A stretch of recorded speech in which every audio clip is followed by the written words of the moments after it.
Good evening, ladies and gentlemen, and welcome to this edition of the Primetime Newscast in the English language on Canal International. I'm called Morinzi. We begin with our top stories.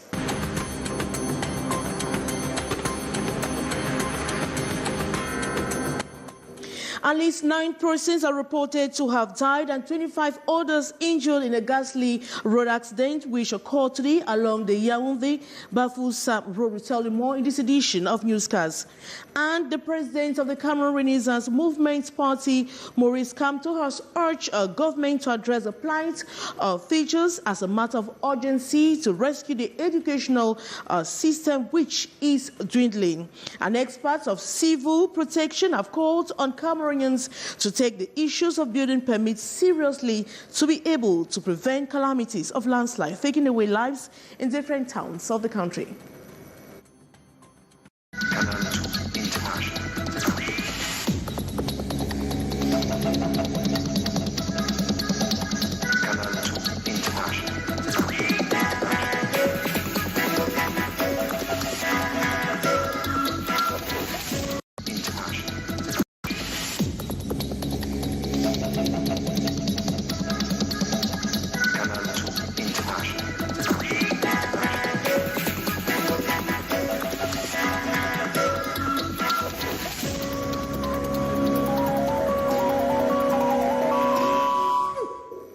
Good evening once more. At least 9 persons are reported to have died and 25 others injured in a ghastly road accident which occurred today along the Yaoundé-Bafoussam road. The unfortunate incident occurred, according to our reporters, occurred at a few kilometers from Obala. Eyewitnesses blame the accident on a heavy-duty truck that came head-on with a 30-seater bus from Yaoundé. Injured persons were quickly rushed to the hospital. Bringing more in our next editions of Newscasts.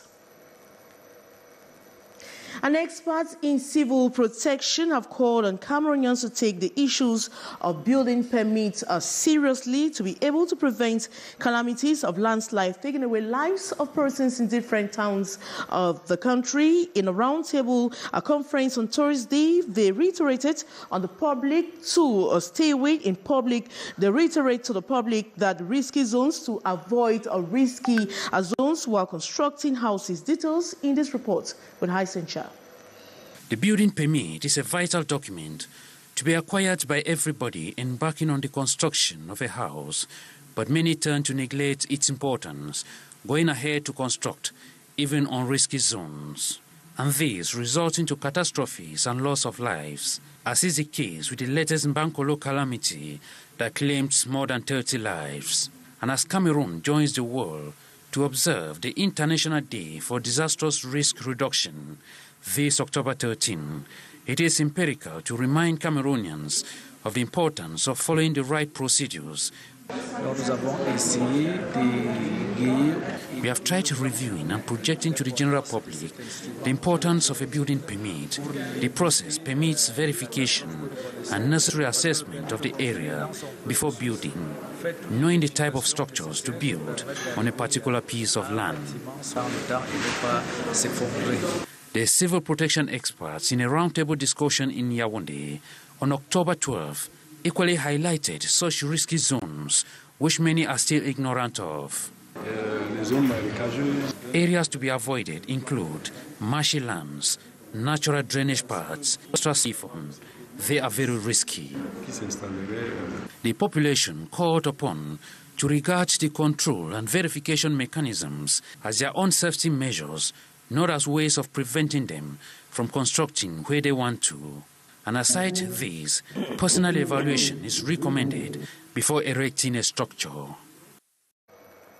And some political and civil society actors have criticized government for what they describe as subjecting Cameroonians to untold pains and sufferings. They were speaking today at the headquarters of the Cameroon's People's Party. Their condemnation of government follows the most recent incident, which is a Bankolo landslide incident that led to loss of lives. At a press conference in Douala, Edith Kawala recalled that many recall the social, political, and economic mishaps that continue to plunge Cameroonians in misery and poverty. She frowned against a filthy state of cities with garbage heap almost everywhere, deplorable state of roads, and a lot more. Let's take a listen. The governance in our country, notably of our public finances, is catastrophic. The same BIA government is unable to pay for fundamental services that ensure the safety of Cameroonian lives, such as land use management and housing, to avoid the tragic loss of Cameroonian lives that we have seen in Guache, in Damas, and now again in Bankolo.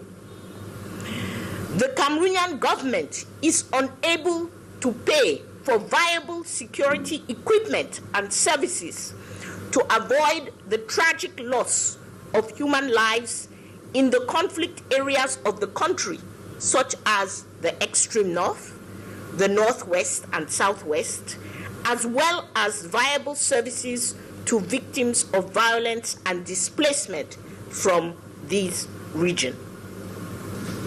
The audit bench of the Supreme Court of Cameroon produced 3 reports clearly outlining the mismanagement, fraud, and embezzlement that occurred in the handling of over 200 billion francs CFA of COVID funds by 23 different ministries. 180 billion of which was contracted as loans, which the Cameroonian people have to repay. And the president of the Cameroon Renaissance Movement, Professor Maurice Kamto, has urged government to address the plight of teachers as a matter of urgency to rescue the educational system, which is dwindling. Aside the teachers' problems, Kamto laments over the disturbing issues plaguing the country that needs urgent solutions. He was before the press this evening. Let's move to the CRM headquarters, where our reporter Hyson Cha is camping. Good evening and welcome to the headquarters of the Cameroon Renaissance Movement here in Oja, Yaoundé. Maurice Kamto has underlined 5 key issues that he had to share with the press today. The first being the plight of the teachers, and he expresses disappointment in the manner in which the teachers' problems have been handled, and he calls on the powers that be, that's the government, to give priority to the teachers' problems, which he says is greatly drowning the activities of the children in school. And of course, Maurice Kamto equally hammered on the treatment of the victims of the Bankolo landslide. And to him, the government did not take appropriate measures to effectively assist the victims of the landslide. He suggested that he was waiting to see a crisis meeting being called up for all the ministerial departments involved in the handling of crises. And the third element on his agenda today was the recent decoration of the members of the task force of the 2019 African Cup of Nations, as well as the COVID-19 pandemic. And he equally expresses disappointment as to the fact that work is still to be dusted at the Olembe Stadium, and equally the different investigations that were launched on members of government on the management of COVID-19 funds. The results are yet to be declared to Cameroonians, which he says it wasn't a moment to decorate them. Rather, the president could have waited for a little. And equally, he underlines that the manner in which the government of Cameroon is tackling the issues of coup d'etats that have been plaguing other countries. He applauds the fact that the government was able to condemn such a manner of taking up powers. To run up, Maurice Kamto is equally bitter on the fact that threats are still being meted out on the militants of the Cameroon Renaissance movement. A case in point, what happened in Bolova, where the members were banned not to hold their regional elections, and the same scenario that repeated in San Malema. He underlines that the CRM is trying everything possible to carry out their activities under the armpit of the law and shouldn't be prevented as such and shouldn't be seen as a threat to the party in power, but rather be seen as people who want to participate in nation building. From the CRM party headquarters in Yaoundé, Hyson Cha and Michel Foucault. Thank you so much, Hyson Cha. And some experts advocating in corporate social responsibility are talking about a strict application of the law, which for now is not respected in Cameroon and in most African countries. More in the following story. Corporate social responsibility is a self-regulating business model that helps a company to be socially accountable to itself, its stakeholders,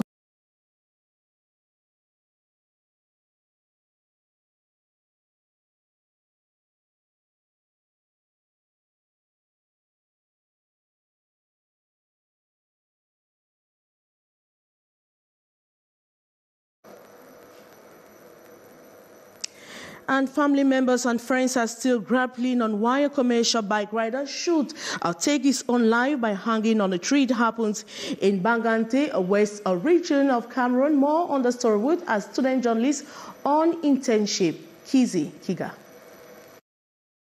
Apparently, no one can tell with exactitude what motivated the 35-year-old father of two to snuff away his own life. A former worker of French multinational engineering company Réseaux, Yannick Marcel Kenche, was found hanging on a tree behind his father's compound. When we got up in the morning, my younger brother was the first person to leave the house. We waited for him and we heard people saying that they have found a lifeless body behind there. When we went there, we found that it was him with a rope on his neck. Amointer by his friends. The deceased is reported to have visited his dad not far from his home. Complementary sources closer to the father say the father of the deceased received a phone call at 2 a.m. asking him to warn his son to hand over 80,000 francs in his keeping. I got to talk to the father if in case he had problems with his son. He said there was no problem, that he noticed the absence of his son and decided to pay the money that was demanded. This was a man who simplifies lots of things. But seeing this incident, I would say that there is an invisible hand behind this somewhere. However, and because the story might be, they are suspicious that Yannick must have been killed by those who wanted to settle scores. And the 8th edition of the Week of Excellence in Scientific Research and Innovation has been announced for the 17th to the 19th of this month. This year, a special innovation prize is in place in favor of the youth. More on the story with our reporter, Beatrice Ngamu. Efforts to encourage research and innovation on a national scale will be on display from the 17th to the 19th of this October at the Esplanade of the Yaoundé City Council Hall. The Days of Excellence in Scientific Research and Innovation (GSIC) will be in its 8th edition this 2023. Alongside a special grand prize of the President of the Republic to researcher or group of researchers, public or independent, who have produced results of great scientific values which have impacted economic growth and job creation in the country, is that to encourage the youths also. Furthermore, there will also be a great innovation prize in favor of the youths. Some 25 youths, the Minister of Scientific Research and Innovation, Madeleine Chuente, announced during the press briefing, will next week leave Cameroon on a French scholarship. GESIC provides a framework for feasibility of all key results on scientific research and innovation in the fields of agriculture, veterinary, forestry, environmental, medical, health, geographic, human, and social sciences, among many. Occasion for communication between researchers and users of their results, and reflection on current socioeconomic development issues. The week will be under the theme Scientific Research and Innovation as a Major Meeting in Cameroon, an import substitution policy catalyst. A group of young individuals have come together organizing a sporting event come December 2023. They presented a rundown of the event this day, October 13, before the press in Douala. Our reporter, Fro William, reports. Keeping fit always and avoiding chronic health issues are the main objectives of a 9-day sport event to be held in Douala from the 15th to the 23rd of December 2023. We eat a lot, we drink a lot, so maybe don't think about how to put everything out. So I think Miss and Fit is it takes place in the right moment to prepare ourselves for everything we just eat and drink and do everything to keep fit. Practicing sports in a festive period under a different atmosphere is a vision as music comes into play while preparing for the next year. Also an opportunity to prepare the next year, the upcoming year, because people always say new year, new method, or I will stop. In December I will eat everything, and by January I stop eating, I stop playing, but it's too rude. So I think with all these professionals we have, sport coach, nutritional and everything, it's a good way to prepare the new year. Participants who will answer present will be guided by well-trained sport professionals for 2 hours per day. Sport is life, is health, and when you feel you're hurt by sport, it's like you don't have any problem. You just feel free. You just feel like a fish in the water. Practicing sport activities are prescribed by medical practitioners, and individuals are those called upon to regularly carry out sport activities.